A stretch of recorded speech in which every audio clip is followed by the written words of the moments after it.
Assalamualaikum warahmatullahi wabarakatuh. Kembali lagi dengan saya Aldi di channel Mereka Ada. Dimanapun kalian berada, semoga dalam kondisi sehat dan selalu dimudahkan dalam menjalankan segala aktivitas. Di episode kali ini, saya akan membacakan cerita dari Mas Henry Setiawan saat pendakian ketiganya ke Gunung Lawu. Setelah sebelumnya di pendakian pertama Mas Henry dan Mas Kevin tersesat berdua di Gunung Lawu.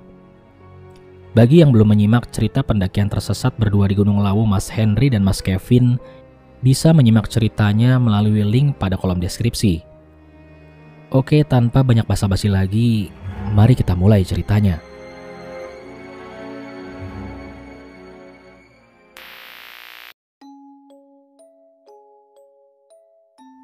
Pertengahan 2004, saat musim kemarau sedang dalam puncak kelucuannya.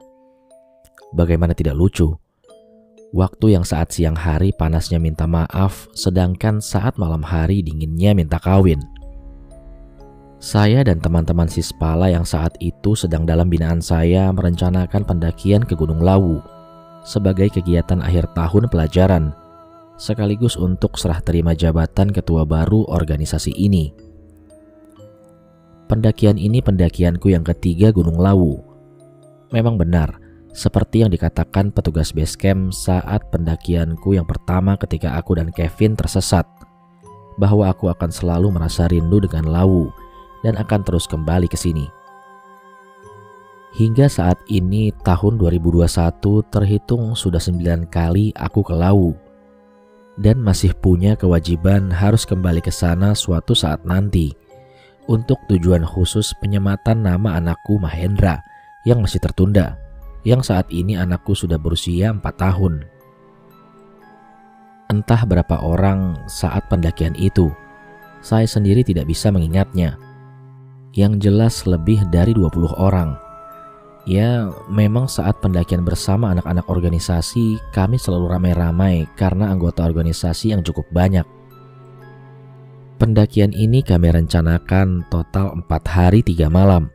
Sudah termasuk waktu menginap di base camp saat sebelum naik dan sesudah naik.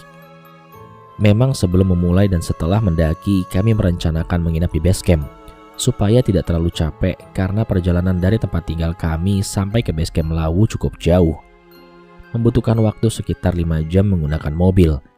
Jalur pendakian yang kami pilih saat itu adalah Cemoro Sewu dan transportasi yang kami gunakan adalah truk.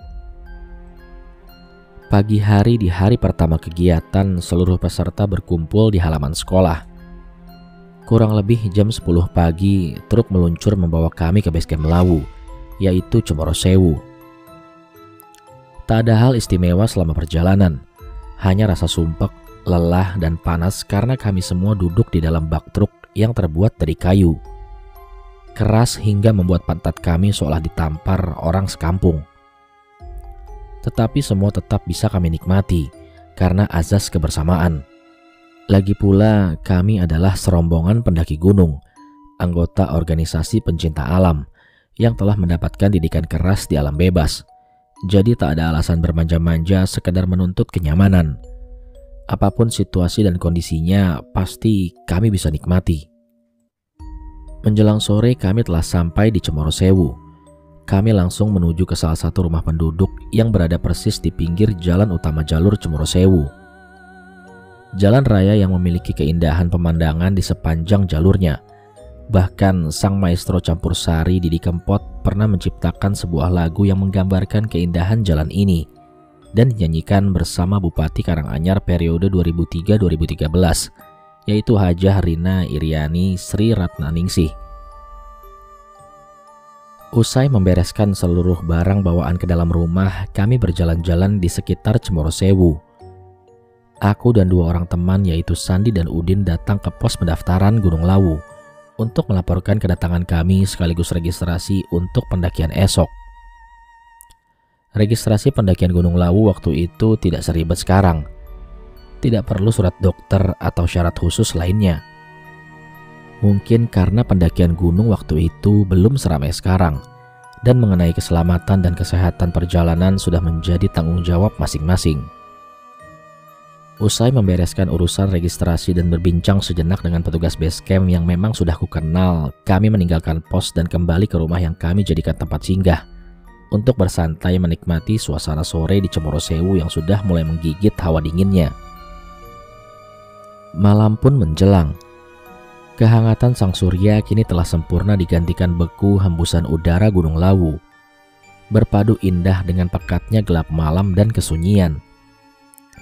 Hanya suara-suara perambah malam yang menunjukkan eksistensi mereka, baik berjenis serangga maupun mamalia, atau mungkin bersama mereka yang tak kasat mata.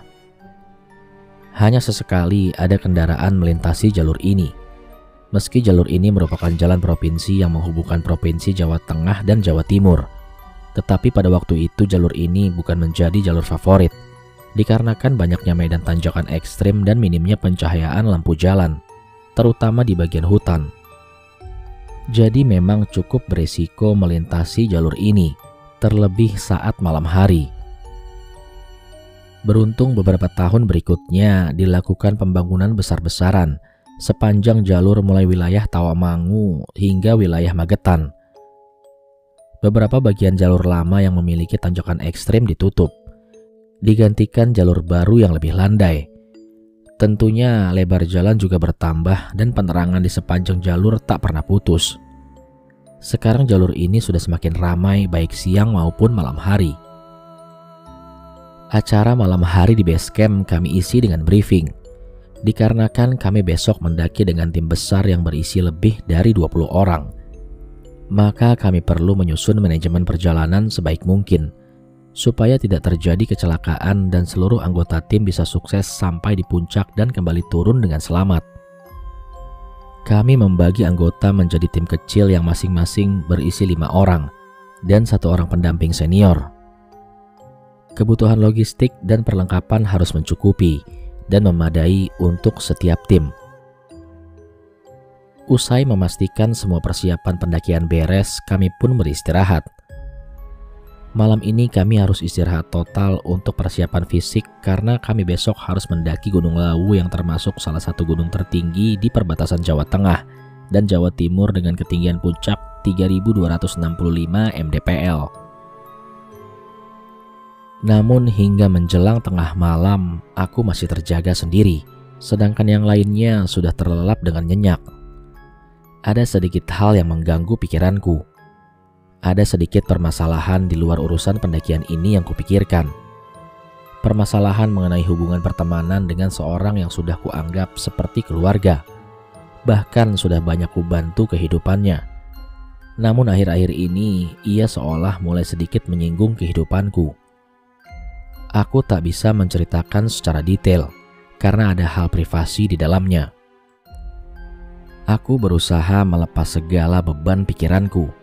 Dan aku harus segera istirahat. Jika tidak, besok pasti akan terasa jauh lebih berat saat mendaki sebelumnya.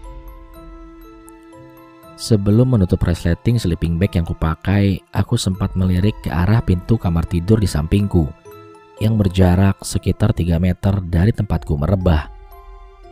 Sedikit kujelaskan mengenai rumah ini, dan posisi kami istirahat. Rumah ini dihuni sepasang suami istri, 2 anak kecil dan 1 orang tua yang sedang sakit. Posisi kami istirahat adalah di ruang tamu atau di ruang utama rumah ini. Sedangkan kamar tidur yang berada di sampingku ini ditempati orang tua yang sakit dan pintu sedikit terbuka. Sempat kulihat kepulan asap putih di sebelah tempat tidur yang ditempati orang tua itu. Aku tak memikirkannya. Kuanggap itu adalah hal biasa. Apalagi beliau orang yang usianya sudah sepuh dan tinggal di lereng gunung. Jadi wajar jika memiliki kelebihan dalam hal gaib. Aku menutup resleting sleeping bagku. Kututup sangat rapat hingga bagian muka. Malam ini Cemoro Sewu terasa sangat dingin. Mungkin suhunya sekitar 5 derajat Celcius di luar. Saat rasa kantuk sudah mulai merayapiku dengan erat, samar ku dengar suara orang memanggilku. Suara lelaki yang menurut pikiranku berusia paruh baya. Semakin lama suara itu menjadi semakin jelas, sangat jelas bahkan hampir nyaring. Aku yang sudah mulai kehilangan setengah kesadaranku dan hampir memasuki dunia mimpi seketika kembali terbangun. Sebentar, aku gak dengar. Siapa itu yang bicara? Ucapku sembari berusaha membuka kembali resleting sleeping bag. Tapi entah kenapa aku merasa sulit sekali membukanya. Aku kesulitan mencari ujung kepala resleting ini. Jika kamu sanggup, teruskanlah berjalan maju. Jika kamu ragu, kembalilah. Ucap suara misterius itu. Maksudnya apa? Aku gak paham. Jawabku sembari masih berusaha membuka resleting sialan ini. Kamu memiliki banyak. Kamu akan bisa jika kamu punya keyakinan. Ucap sosok itu lagi. Akhirnya bisa juga. Ucapku sambil membuka resleting sleeping bagku. Sebentar pak, jadi apa mak? Ucapku tercekat ketika menyadari tak ada satupun manusia terbangun di sekitarku. Ruangan ini sangat sepi. Semua orang di sekitarku sudah tertidur pulas. Bahkan beberapa ada yang mendengkur. Kupandang kamar yang ditempati orang tua tadi. Juga tak ada tanda-tanda aktivitas manusia. Si bapak tua yang sedang sakit tersebut tidak bergerak dari tempat tidurnya. Nampaknya beliau juga benar-benar tidur. Begitupun tak ada tanda-tanda lain seperti pintu atau benda lain yang bergerak. Aku sempat tertegun beberapa saat. Jadi, siapa yang bicara denganku? Tanyaku dalam hati. Tak mampu kutemukan jawabannya. Akhirnya aku pun kembali merebah dan tidur. Kali ini aku benar-benar tidur, dan hingga subuh menjelang aku telah terbangun. Pagi di hari kedua kegiatan, kami mempersiapkan diri untuk mulai mendaki Gunung Lawu. Secara teknis tidak banyak yang kami persiapkan pagi ini, karena sebagian besar sudah kami persiapkan malam tadi. Usai sarapan, sebelum memulai perjalanan pendakian, kami sempatkan dulu untuk pemanasan dan peregangan otot supaya tidak terjadi cedera saat perjalanan pendakian nanti. Di sela aktivitas pagi ini, aku masih terus memikirkan kejadian semalam. Aku masih penasaran, siapa yang berbicara denganku? Jika dia bukan manusia, kira-kira apa maksud dari perkataannya itu? Apa yang dimaksud dengan jika aku yakin harus terus maju, jika ragu kembali saja? Lalu apa juga maksudnya? Aku memiliki banyak. Aku pasti bisa jika memiliki keyakinan. Apakah ada kaitannya dengan pendakian ini? Atau tentang hal lain? Begitu banyak pertanyaan berkecamuk dalam pikiranku. Tetapi yang saat ini kuhadapi adalah pendakian ini. Aku harus tetap fokus karena kegiatan pendakian gunung itu kegiatan yang penuh resiko. Apalagi aku membawa anak orang di sini. Jika aku tidak fokus, bisa jadi ada hal buruk yang terjadi. Aku anggap saja semalam peringatan supaya aku lebih hati-hati selama pendakian ini. Dan aku pun tak membicarakan apa yang kualami semalam kepada siapapun. Usai memastikan seluruh peserta dan pendamping siap, kami pun memulai perjalanan pendakian ini. Kami berjalan di trotoar jalan raya beriringan, menuju ke gerbang pendakian Gunung Lawu. Sesampainya di depan gerbang, kami berhenti terlebih dahulu untuk melapor kepada petugas, sekaligus untuk berdoa. Petugas hanya berpesan supaya berhati-hati, saling menjaga satu sama lain, dan jika ada yang sakit, jangan ditinggalkan sendirian. Sesaat setelah kami usai memanjatkan doa, sekilas aku melihat seperti ada orang berdiri di ujung jalur pendakian, di dalam hutan cemara Cemoro Sewu. Sosoknya terlihat samar, tidak jelas dan cenderung blur. Padahal aku tak ada gangguan penglihatan apapun. Namun begitu, aku sangat yakin bahwa sosok itu memperhatikan kami, atau mungkin khususnya aku.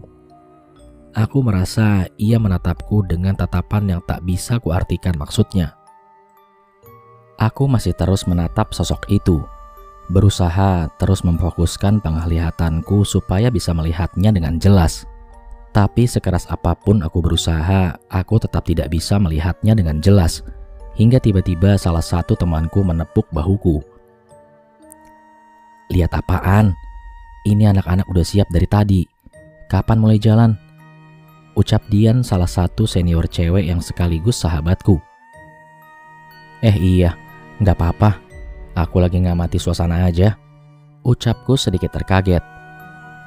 "Apaan? Dari tadi kamu bengong lihat ke atas terus. Emang ada apaan di sana?" Tanyanya lagi. "Gak ada apa-apa. Udah yuk jalan sekarang. Keburu siang." Ucapku sambil sekilas kulihat lagi ke arah sosok tadi. Dan ternyata ia sudah tidak ada di sana.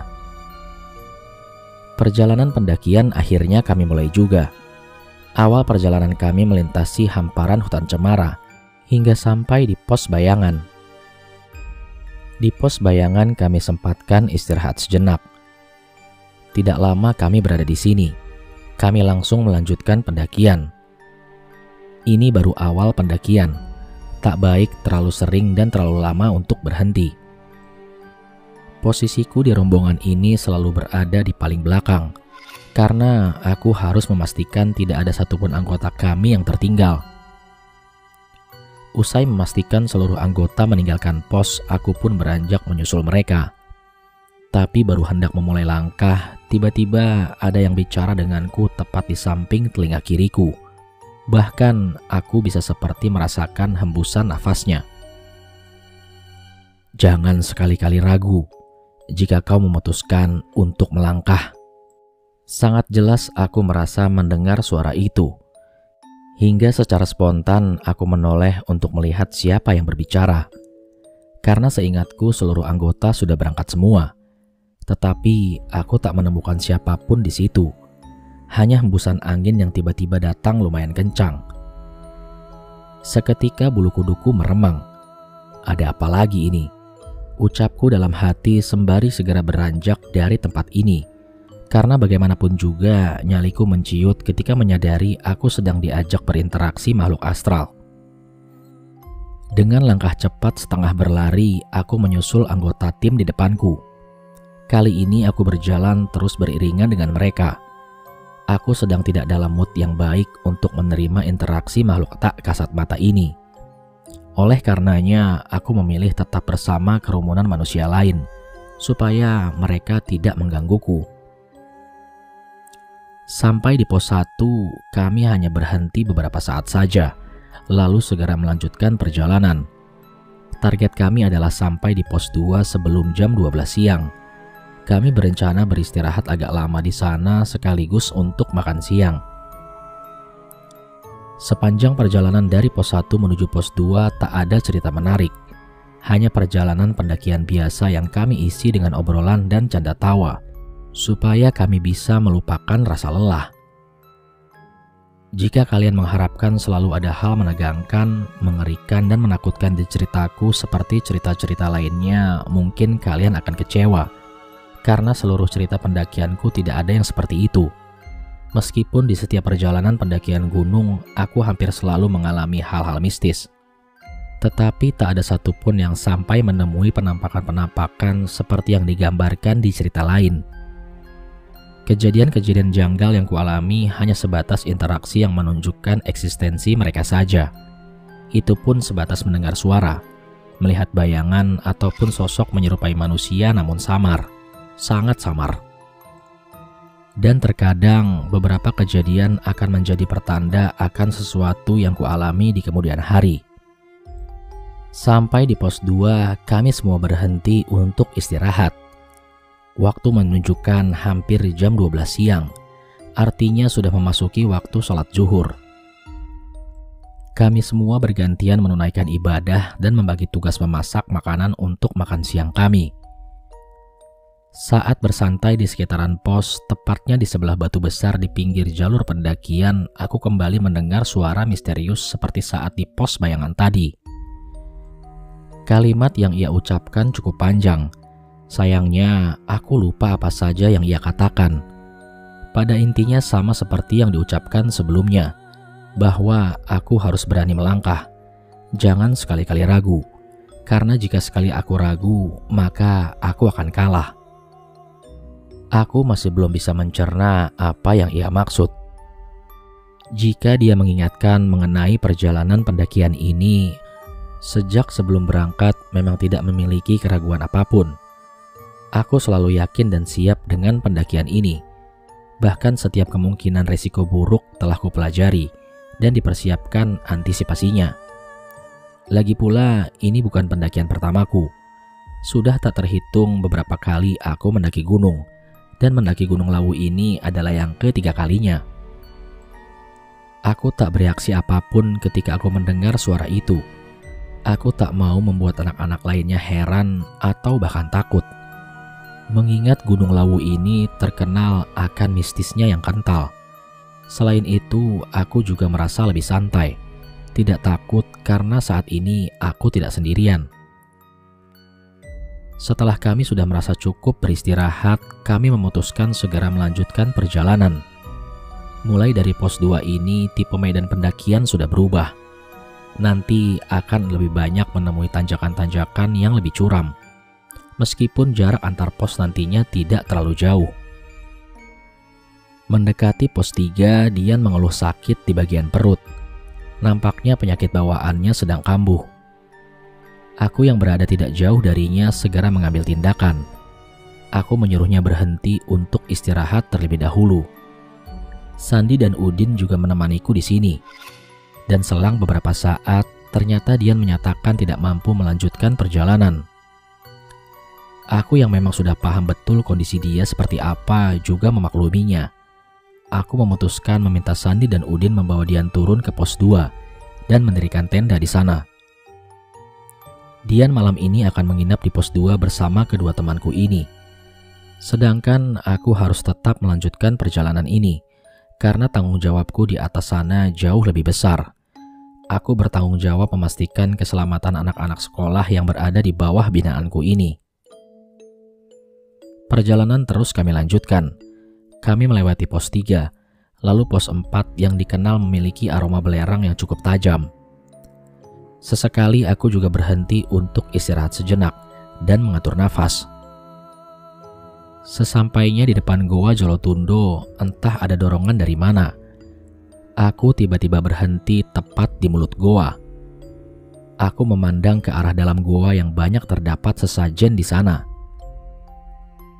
Tak beberapa lama, aku kembali mendengar suara orang berbicara tepat di sebelah telinga kananku. "Jalan!" Begitu ucapannya. Seketika aku terkejut, dan sekilas aku melihat bayangan putih pudar bergerak menuju ke dalam goa. Aku mengucap istighfar dalam hati lalu segera melanjutkan perjalanan. Sampai di pos 5 kami tidak berhenti. Kami terus melanjutkan perjalanan. Tujuan kami adalah pos Sendang Derajat yang berada tak jauh tepat di depan sana. Di pos Sendang Derajat kami kembali beristirahat cukup lama karena waktu telah masuk sholat asar. Di Sendang Derajat pula kami semua mengisi persediaan air untuk persiapan malam ini dan perjalanan menuju puncak Hargodumilah esok hari. Rencananya malam ini kami akan menginap di Pondok Boim yang berada di Hargodalem.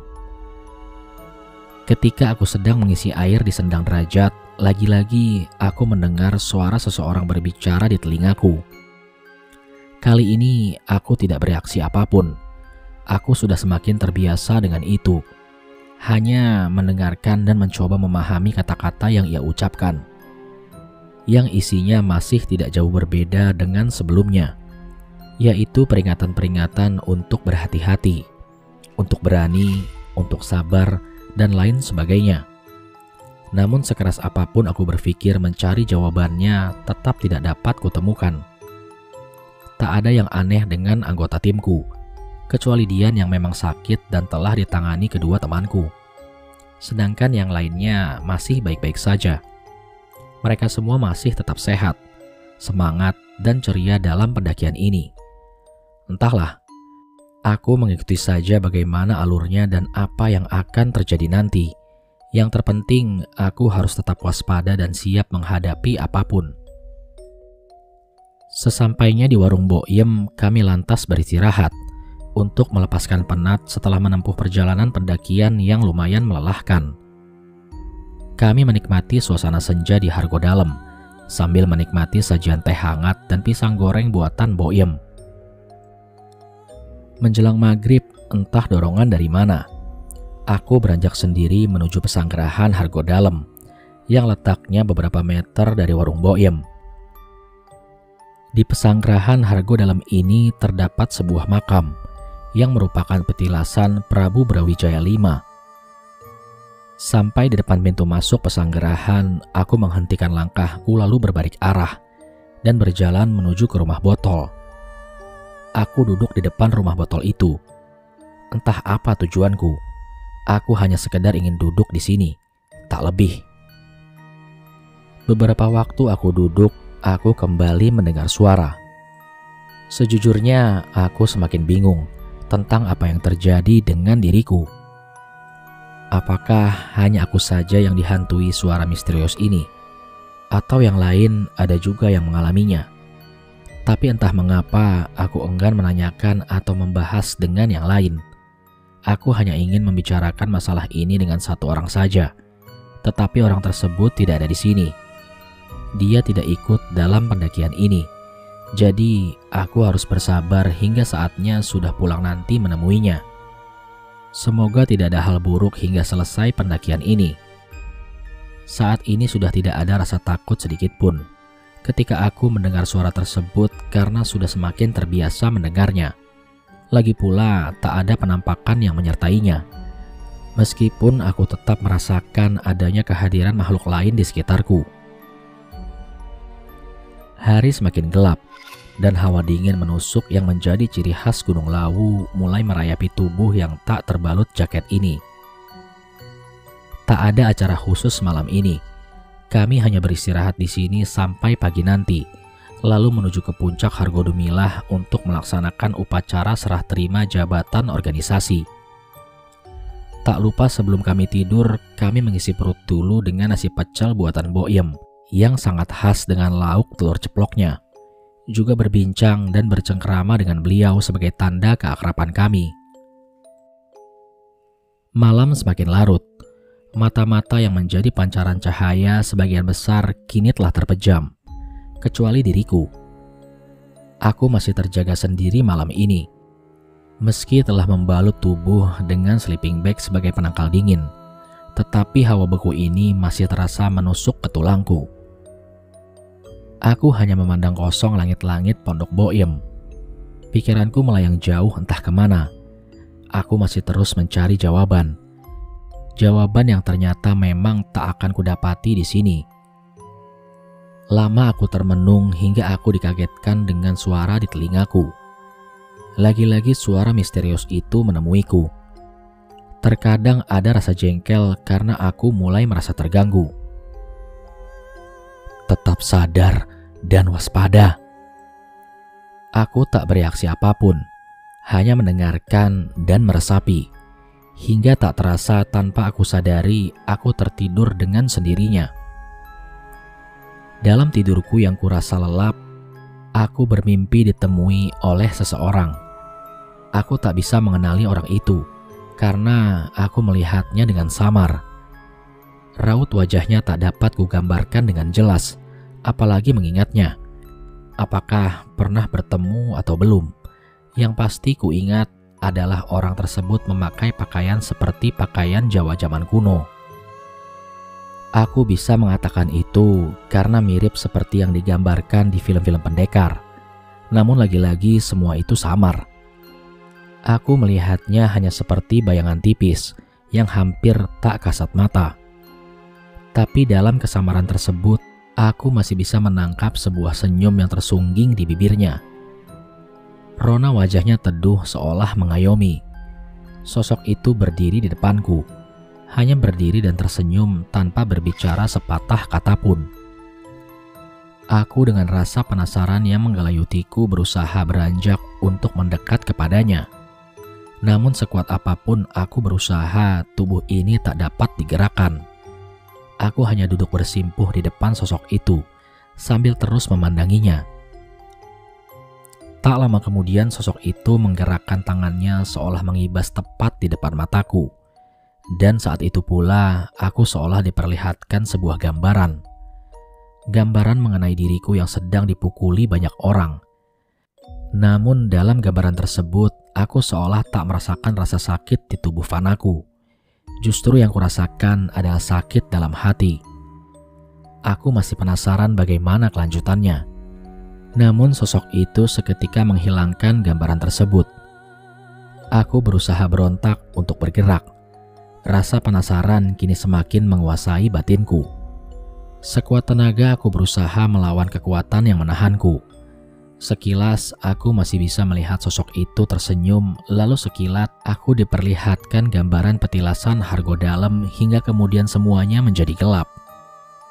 Aku tak bisa melihat apapun dalam kegelapan ini.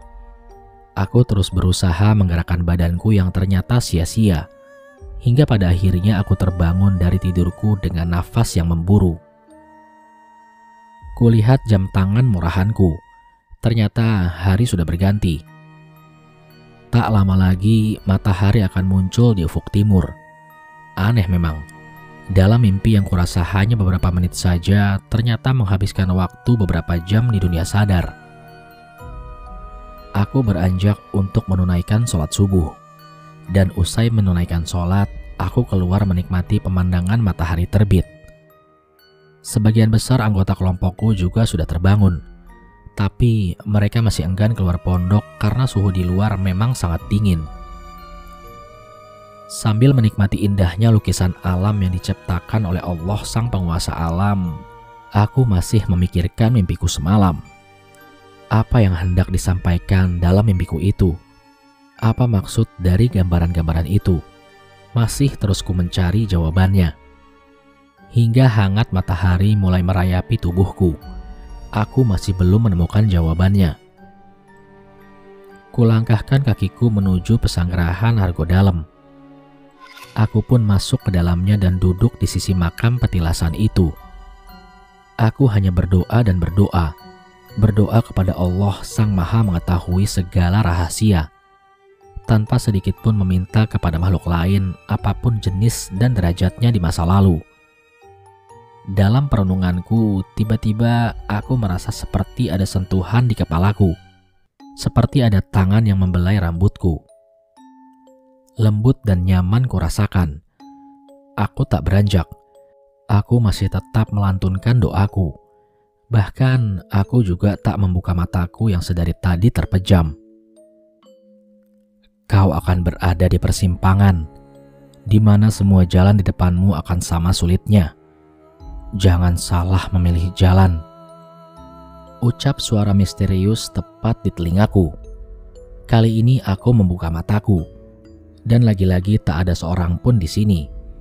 Hanya hembusan angin dingin yang membelai wajahku, lalu berganti sedikit hangat. Merasa cukup, aku pun beranjak meninggalkan pesanggerahan ini dan kembali ke Pondok Mbok Yem untuk persiapan menuju puncak Hargo Dumilah. Semua persiapan telah beres. Kami pun sudah sarapan untuk mengisi energi yang akan kami gunakan untuk mendaki ke puncak. Dan perjalanan pun kami mulai. Dari Pondok Mbok Yem menuju puncak tidak dibutuhkan waktu terlalu lama, karena memang sudah sangat dekat. Kurang lebih sekitar 15 menit kami sudah berada di puncak Hargo Dumilah. Beberapa waktu kemudian acara selesai, dan kami bebas berekspresi di sini. Mulai dari berfoto bersama, bercanda, menikmati makanan dan minuman yang kami bawa dan lain sebagainya. Namun tentunya tetap dengan batasan norma, kesopanan, dan kode etik pecinta alam. Aku juga menyempatkan diri berjalan-jalan ke area Gegerboyo, sekedar menikmati pemandangan dari sini, dan melakukan sedikit renungan. Setelah dirasa sudah puas menikmati suasana di puncak, kami segera turun kembali ke Pondok Mbok Yem untuk mengambil barang bawaan yang kami tinggalkan di sana sekaligus berpamitan dengan beliau. Tak lupa semua sampah yang kami hasilkan kami bawa turun dan dibuang di tempatnya sesampainya di base camp nanti. Kami harus segera melanjutkan perjalanan turun ke base camp Cemoro Sewu di hari ketiga kegiatan ini. Lagi pula, aku meninggalkan Dian, Sandi, dan Udin di pos 2. Aku harus segera menyusul ke sana untuk mengetahui kondisi mereka. Perjalanan turun cukup lancar dan cepat tanpa kendala berarti. Kali ini aku memutuskan untuk berjalan terlebih dahulu, dan tugas sebagai sweeper aku serahkan kepada rekanku yang lain, setidaknya hingga sampai di pos 2 nanti, dan telah memastikan kondisi Dian baik-baik saja. Aku berjalan cepat menyusuri jalur pendakian Gunung Lawu yang dipenuhi dengan tangga batu. Cukup menguji kekuatan dengkul dan betisku. Dan tak beberapa lama akhirnya aku sampai di pos 2. Tenda mereka sudah tidak ada, tetapi mereka bertiga masih di sana sedang duduk santai sambil ngobrol di dalam pos. Lega rasanya melihat mereka bertiga tidak kurang suatu apapun, dan terutama Dian yang kini telah terlihat lebih segar dan sehat dibandingkan kemarin. Sambil menunggu seluruh anggota sampai di pos 2, aku bergabung dengan mereka bertiga di sini. Kami saling bercerita mengenai pengalaman kami masing-masing. Pengalaman mereka menginap di pos 2, apa saja yang mereka lakukan, apa yang mereka rasakan, dan apa saja yang mereka temui.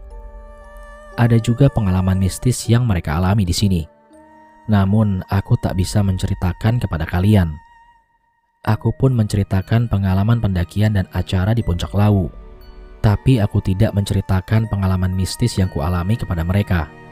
Biarlah ini tetap menjadi rahasiaku. Setidaknya sampai aku menemukan jawabannya. Selang beberapa waktu, akhirnya semua anggota tim sudah sampai di pos 2. Aku memberikan kesempatan kepada mereka untuk beristirahat, makan siang dan sholat terlebih dahulu. Karena saat ini sudah memasuki waktu sholat zuhur. Usai semuanya selesai, kami pun segera melanjutkan perjalanan menuju base camp Cemoro Sewu. Kali ini aku kembali berjalan di belakang bersama Dian, Sandi, dan Udin. Kami menikmati perjalanan turun ini santai dan penuh canda tawa. Hingga tak terasa, akhirnya kami telah sampai di gerbang pendakian Cemoro Sewu. Dengan sampainya di sini, artinya pendakian laut telah selesai. Kami tinggal beristirahat di rumah warga yang kami singgahi sebelumnya semalam lagi, dan baru besok pagi kami pulang ke rumah menggunakan kendaraan yang sama. Selama kami istirahat malam ini, aku tidak mengalami pengalaman mistis seperti sebelumnya. Mungkin saja sudah selesai. Aku tinggal menunggu saja apa yang akan terjadi nanti. Yang penting, aku harus tetap sadar dan waspada seperti yang dipesankan suara misterius kemarin. Pendakian Lawu memang telah selesai. Namun, aku masih merasa penasaran dengan pengalaman yang kualami selama pendakian kemarin. Beberapa hari setelah pendakian ini, aku menemui seseorang yang merupakan seniorku di dunia pendakian, sekaligus pembimbingku dalam hal spiritual. Aku menceritakan semua yang kualami padanya, tidak kurang tidak lebih. Kamu akan menemui masalah besar di kemudian hari, bukan dalam pendakian gunung, tapi dalam kehidupanmu. Masalahnya nanti akan cukup rumit dan menguras emosi. Gak lama, mungkin beberapa bulan lagi, ucapnya setelah mendengar ceritaku. Tapi gak perlu khawatir, menurutku kamu sudah lebih dari siap, dan aku akan terus membantumu di belakangmu, sambung seniorku. Nampaknya akan ada hal besar menimpaku. Siap tidak siap, aku harus mempersiapkan diri. Dan ternyata beberapa bulan kemudian aku benar-benar mengalaminya. Sebuah masalah yang cukup rumit yang bisa menghancurkan diriku dan keluargaku. Tapi aku tak bisa menceritakan detail permasalahan tersebut di sini, karena ini menyangkut privasi. Beruntungnya aku memiliki pembimbing yang bisa mengarahkan langkahku hingga pada akhirnya aku mampu menyelesaikannya. Jadi pengalaman di laut tersebut bisa dikatakan sebuah peringatan padaku untuk bersiap diri. Sangat beruntung diriku ini dikelilingi keberuntungan, baik dari orang-orang yang di sekitarku maupun makhluk tak kasat mata.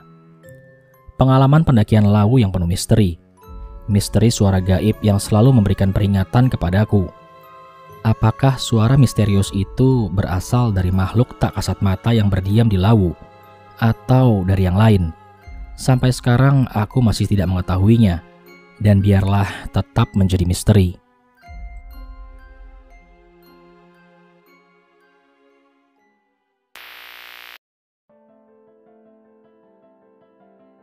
Sekian cerita pada episode kali ini. Semoga dari cerita di atas dapat diambil muatan positifnya. Terima kasih saya ucapkan kepada teman-teman yang selalu menyimak cerita di channel Mereka Ada dan selalu memberikan komen positif pada tiap episodenya. Jangan lupa subscribe juga channel milik Mas Henry Setiawan. Link channel YouTube Mas Henry sudah saya taruh pada kolom deskripsi.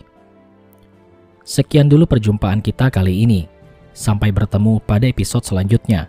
Saya Aldi pamit undur diri dari hadapan kalian. Wassalamualaikum warahmatullahi wabarakatuh.